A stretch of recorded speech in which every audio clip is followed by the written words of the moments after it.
샬롬. 오늘은 이스라엘 자손들 중에서도 그 유다와 요셉을 중심으로 살펴보도록 하겠습니다. 이스라엘은 이제 야곱인데, 이 야곱은 레아와 라헬 두 부인을 얻어서 이제 레아가 이제 네 명의 자녀를 낳고, 또 빌하가 또 두 명의 자녀를 낳고, 실바 또 두 자녀를 낳고, 그래서 또 레아가 두 자녀를 낳고, 라헬이 또 이제 두 자녀를 낳아서 12지파를 이루게 됩니다. 이 중에서 이렇게 12자녀들 중에서 하나님께서 선택하신, 또 하나님께서 사용하시는 사람들이 있습니다. 그 사람이 바로 이제 우리가 오늘 집중해야 될 두 사람인데요. 이렇게 하나님께서는 그 12자녀의 인생에 하나님의 뜻과 계획을 갖고 계시다라는 것입니다.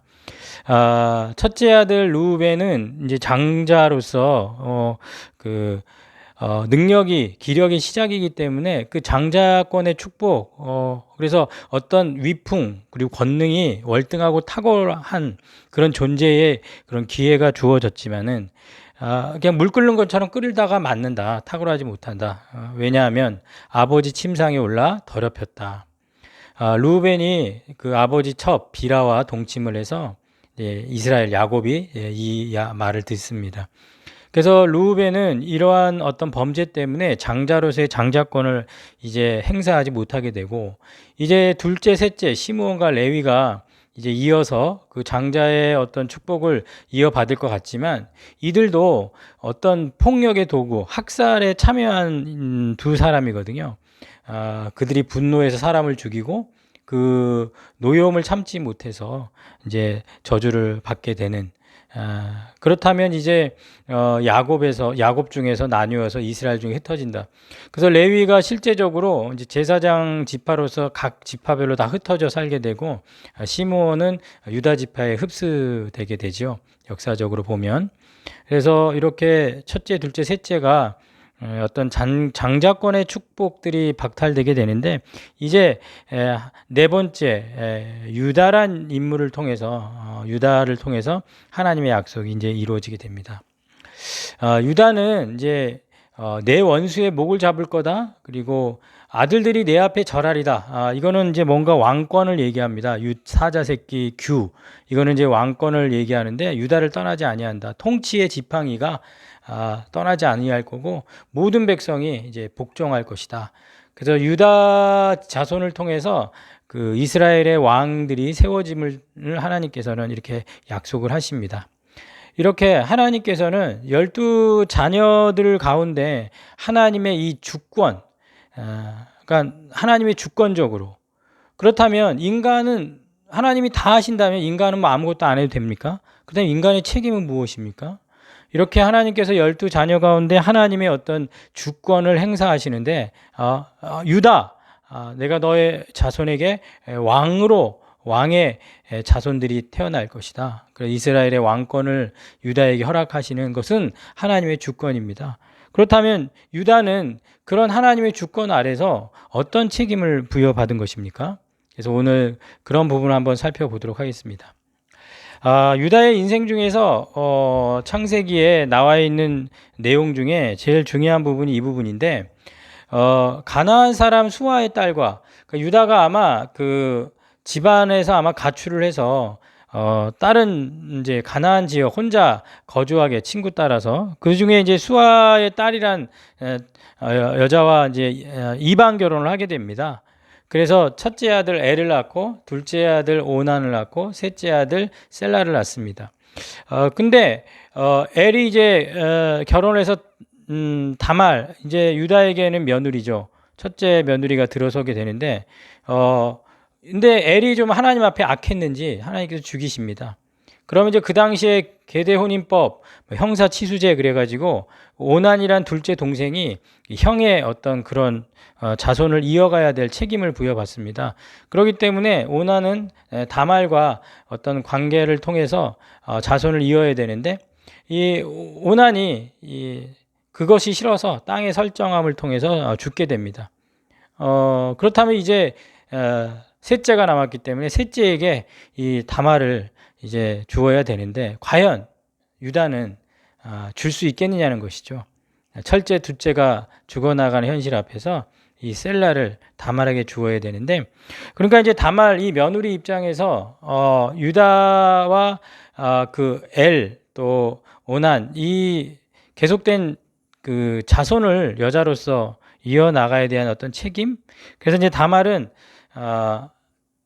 창녀로 변신을 해서 이제 유다와 관계를 맺게 됩니다.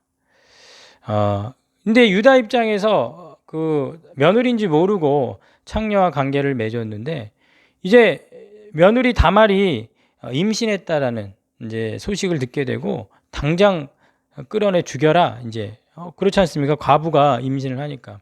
그때 이제 다말이 이런 말을 합니다. 여인이 끌려나갈 때 사람을 보내어 시아버지, 그러니까 유다에게 이렇게 얘기합니다. 이 물건 임자로 말미암아 임신했다. 청하건대 이 도장과 그 끈과 지팡이 누구 겁니까? 그러는 순간 유다가 그것을 알아봅니다. 자기 거라는 걸 알게 되고 그는 나보다 옳도다. 그는 나보다 옳도다. 그래서 다말의 옳음을 인정하면서 내가 그를 내 아들 셀라에게 주지 아니하였기 때문이다. 이렇게 고백을 하게 됩니다.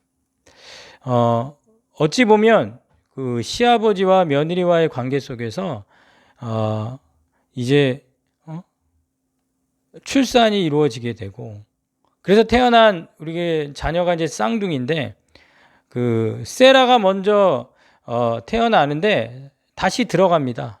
그래서 손목에다 빨간 줄을 매는데, 그리고 두 번째 베레스가 툭 터져 나오죠.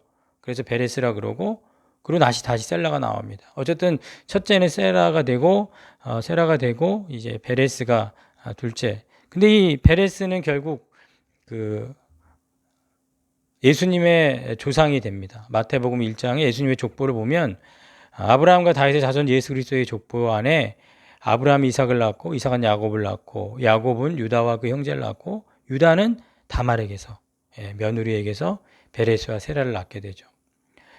이렇게 하나님께서는 유다에게 왕이 태어날 거다 이렇게 약속, 주권적으로 행사하지만 유다는 자기 인생을 자기가 사는 거거든요. 가출해서 이방 결혼을 해서 또 자녀들이 죽고, 그리고 셋째한테 다말을 주지 않다가 창녀로 변신한 며느리와 관계를 맺어서 아이가 태어나고, 얼마나 말도 안 되는 얘기입니까? 시아버지와 며느리의 관계 속에 태어난 이 자녀는 결국 예수님의 족보에 포함이 되는, 이렇게 하나님의 주권은 인간의 어떤 책임을 떠나서 하나님께서 강하게 역사에서 이루셔 나가신다라는 것을 우리는 또 알 수가 있습니다. 이제 12자녀 중에 라헬의 아들 요셉이 또 하나님의 엄청난 축복을 받게 되는데, 그 축복의 내용을 보면 그렇습니다. 너무 무성해서 담을 넘을 건데, 이는 전능자 이스라엘의 반석인 목자의 손을 힘입었기 때문이고, 전능자로 말미암나니 내게 복을 주실 거다. 그러니까 하나님께서 요셉에게 엄청난 복을 주신다, 이런 약속을 주십니다. 그래서 이 요셉이 이제 하나님의 약속한 걸 뭘로 봤냐면 꿈으로 봤습니다. 가나안에서 요셉이 형들과 이제 17살에 양을 치는데 일어난 사건인데, 이제 형들의 잘못을 아버지께 말하기도 하고, 또 그 노년에 얻은 아들이니까 채색 옷을 아마 너무 사랑해서 입히고, 형들이 그를 이제 편해 더 사랑하는 거 보고 미워하죠. 그리고 편하게 말하지도 못하고, 거기다 이제 요셉이 꿈꾼 거를 형들한테 얘기를 하니까 더 미워합니다. 요셉이 이런 얘기를 하죠. 내가 꾼 꿈을 들으시오. 내 단은 일어서고 당신들의 단은 내 단을 둘러서 절하더이다. 너가 우리의 왕이 된다고? 우리를 다스리겠다는 거야? 이 꿈 때문에 형들이 더 이제 미워하게 되고, 요셉은 또 꿈을 꿉니다. 그럼에도 불구하고 해와 달과 11별, 이제 부모들도 나에게 절할 것이다.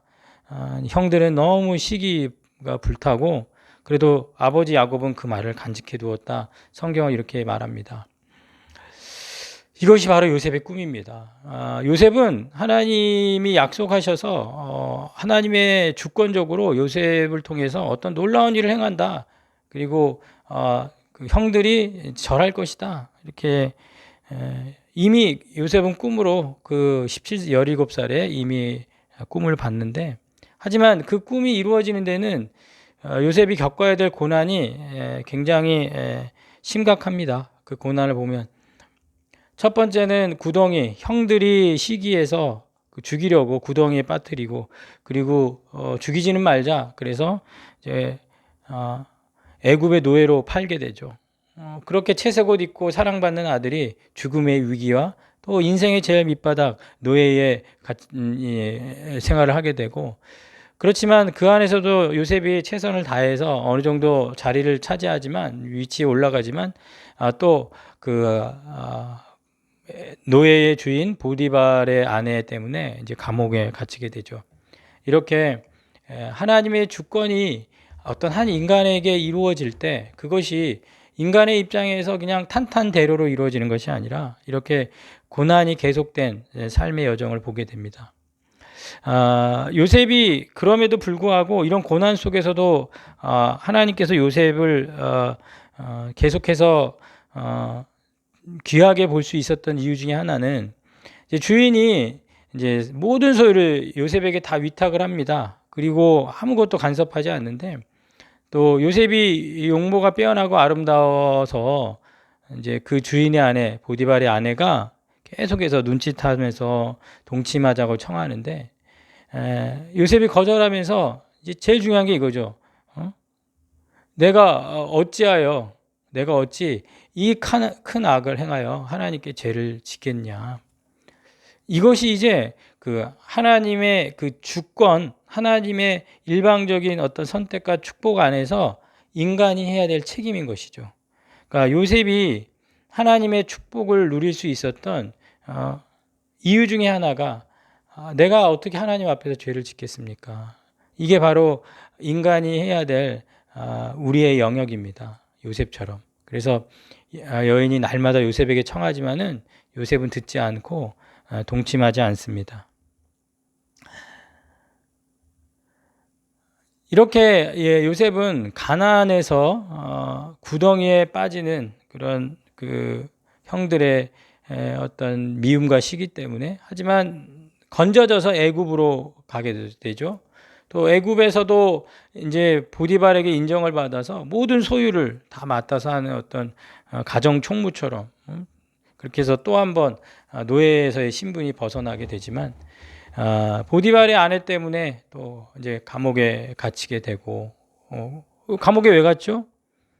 하나님 앞에서 범죄하지 않겠다라는 그 요셉의 그 믿음, 그것 때문에 감옥 간 거 아닙니까?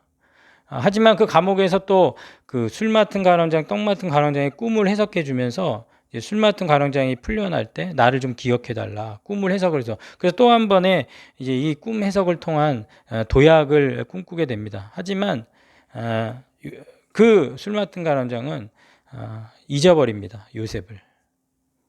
이렇게 또 한 번 요셉에게 다시 올라설 수 있는, 다시 일어설 수 있는 기회가 주어지는 겁니까? 여기서 이제 바로가 꿈을 꾸게 되는데, 이제 바로의 꿈을 보면 살찐 7 암소를 흉하고 파리한 소가 잡아먹고, 또 충실한 7 이삭을 또 마른 7 이삭이 잡아먹는, 이제 이런 꿈을 보게 되는데, 이 꿈에 대해서 이제 술 맡은 간원장이 요셉을 기억하고 요셉을 바로 앞에 세웁니다. 요셉이 바로에게, 하나님이 하실 일을 바로에게 보이셨다. 7 좋은 암소 이삭은 7회다. 그 꿈은 하나다. 파리하고 흉한 7소도 7년이고, 그 속이 빈 7 이삭도 7회인데 흉년이 들 것이다. 그래서 먼저 7회 풍년이 있지만, 너무 큰 풍년이지만 7회 흉년이 들물 통해서 풍년 들었던 건 다 잊어버리고 이제 이 땅이 그 기근으로 망할 거다. 7년 동안 흉년이 들기 때문에 이전 풍년을 이 땅에서 기억하지 못하게 되리이다. 그러니까 그 꿈을 이제 7년 풍년 이후에 7년 흉년이라는 이 하나님이 하실 일을 바로에게 보이셨다. 이렇게 요셉이 꿈을 해석을 해줍니다. 그걸 통해서 이제 바로가 이런 말을 하죠.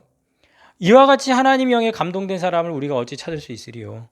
하나님이 이 모든 것을 내게 보이셨으니 너와 같이 명철하고 지혜 있는 자가 없도다. 너는 내 집을 다스리라. 내 백성이 다 내 명령에 복종하리니 내가 너보다 높은 것은 내 왕자뿐이니라. 내가 너를 애굽 온 땅의 총리가 되게 하리라. 이렇게 해서 요셉은 꿈을 해석을 통해 궁전으로 자리를 옮기게 되고 17세에 가나안에서 꾸었던 꿈이 애굽의 궁전에 30세의 나이에 이제 이루어지게 되는 것이죠. 그래서 애굽 총리라는 이제 형들도 요셉에게 와서 절을 할 수밖에 없는 그런 위치로 하나님께서 이제 주권적으로 역사하십니다. 이제 이렇게 흉년이 이제 찾아왔습니다. 풍년이 지나고 흉년이 2년 가까이 됐을 때 이게 이제 가나안에 사는 이 야곱의 가족도 너무 이제 곡식이 없으니까 어떻게 합니까? 10명의 형제들을 애굽으로 보냅니다. 솔직히 요셉을 빼면 11명인데 왜 10명만 갑니까? 베냐민은 남겨놓습니다. 여기서도 야곱은 자기 라헬이 제일 사랑한 아내의 아들 베냐민만큼은 절대 놓지 않고 붙잡고 있죠. 이제 애굽에 도착했을 때 이제 요셉이 형들을 알아보고 이제 그들을 시험하죠. 그러면서 자세히 물으면서 동생 그 베냐민 정말 있어? 데려와. 이러면서 이제 시므온을 포로로 억류하고 9명만 가나안으로 보냅니다. 이제 야곱은 베냐민을 데리고 가야 된다고 하니까 절대 보낼 수가 없죠. 그렇게 시간을 버티다가 뭐 흉년인데 먹을 것이 점점 없어지니 어떡합니까? 또 보내야 되는데 그때 이제 유다가 자기의 어떤 담보 자기의 목숨을 걸면서 베냐민을 데려가야 된다. 안 그러면 안 된다. 설득을 해서 이제 10명의 형제들 이제 시므온은 잡혀 있고 그리고 베냐민이 포함된 10명의 형제들이 애굽을 방문하게 되고 이제 요셉은 그 친동생 베냐민을 볼 때 굉장히 감정적으로 힘들어하고 그리고 결국 그 베냐민만 남겨놓으라 어떤 또 그 베냐민 그 자루에다가 접시를 숨겨놓고 이런 걸 통해서 베냐민만 남겨놔라 이렇게 요구하게 되고 이제 그때 유다는 야곱 아버지와의 약속과 어떤 자기가 했던 어떤 책임감 여기서 이제 유다의 책임이 나옵니다. 아까 말씀드렸던 그 하나님의 주권적으로 왕권이 유다에게 주어졌지만 유다는 가출하고 또 이방 결혼하고 그리고 자녀들이 죽고 그리고 며느리와 이제 관계를 갖게 되고 그러한 부분에서 정말 유다는 하나님 앞에 정말 올바로 좀 서지 못한 부분이 있었는데 이제 여기서 유다의 진면목이 나오는데 유다가 이런 고백을 합니다. 주의 종이 내 아버지에게 이 아이를 담보하기로 했다. 그래서 아버지에게로 꼭 데려가야 되는데 그렇지 않으면은 그 죄짐을 내가 져야 된다. 이제 종으로 그 아이를 대신해서 머물러 있어서 내 주의 종이 되게 해달라. 그래서 아이를 대신해서 자기가 남겠다. 이렇게 유다는 책임지는 모습을 보이게 됩니다. 이렇게 우리는 하나님이 어떤 한 사람의 인생에 주권적인 어떤 일을 행하지만은 그 주권 속에 또 인간이 하나님 앞에 책임지고 최선을 다하는 그런 모습들이 있다라는 것이죠.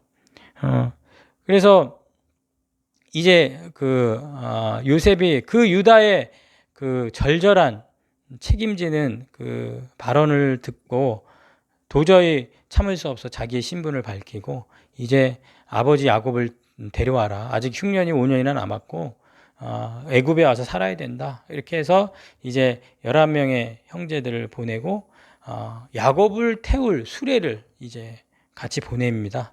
그래서 야곱은 베냐민을 절대 포기하지 못했지만은 베냐민을 내가 하나님 앞에서 이르면 이르리라 이제 내려놓습니다. 그 야곱은 움켜쥐는 자 붙잡는 자인데 창세기 46장에 가서야 이 베냐민을 내려놓으면서 모든 것을 하나님께 다 내려놓을 때 이제 이렇게 야곱을 태울 수레를 보면서 요셉이 살아있고 또 애굽에 내려가야 된다라는 그런 하나님의 또 말씀을 듣고 이렇게 해서 이스라엘 가족 70명이 이제 애굽으로 내려가게 되는 것이죠. 이렇게 해서 애굽에 정착하게 되고 이제 출애굽기가 시작되는 어떤 그 기반을 이제 성경 우리에게 말해주고 있습니다. 왜 이스라엘 민족이 애굽에 정착하게 되었는지를 성경은 얘기해주고 그 과정에서 하나님께서 그 요셉의 인생을 어떻게 사용하셨고 또 요셉과 형제들과의 관계를 풀어나가는 데 있어서 유다를 하나님께서 어떻게 쓰셨는지를 성경 우리에게 보여주고 있습니다. 이렇게 이제 창세기에 이스라엘 야곱의 가족 가운데 이제 하나님께서 들춰내시는 어떤 코드, 어떻게 보면 하나 한 가지가 있는데 그게 뭐냐면 염소새끼라는 겁니다. 그 염소새끼는 창세기에 등장을 할 때 항상 속이는 또 누군가를 감추는 어떤 그런 역할을 할 때 나타나는데 첫 번째로 야곱이 에서를 속이고 아버지의 축복을 빼앗을 때 염소새끼 털로 위장을 하죠.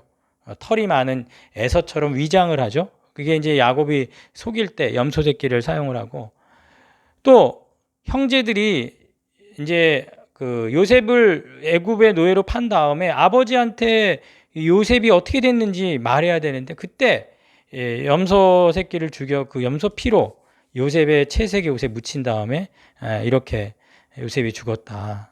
그래서 아버지를 속일 때 또 형제들이 이 염소 새끼를 사용을 하고 그리고 이제 유다가 며느리 다말과 이런 관계를 맺을 때 담보물로 염소 새끼를 맡기게 되고 이렇게 그 다말과 유다의 관계를 설명할 때 또 염소 새끼가 사용되게 됩니다.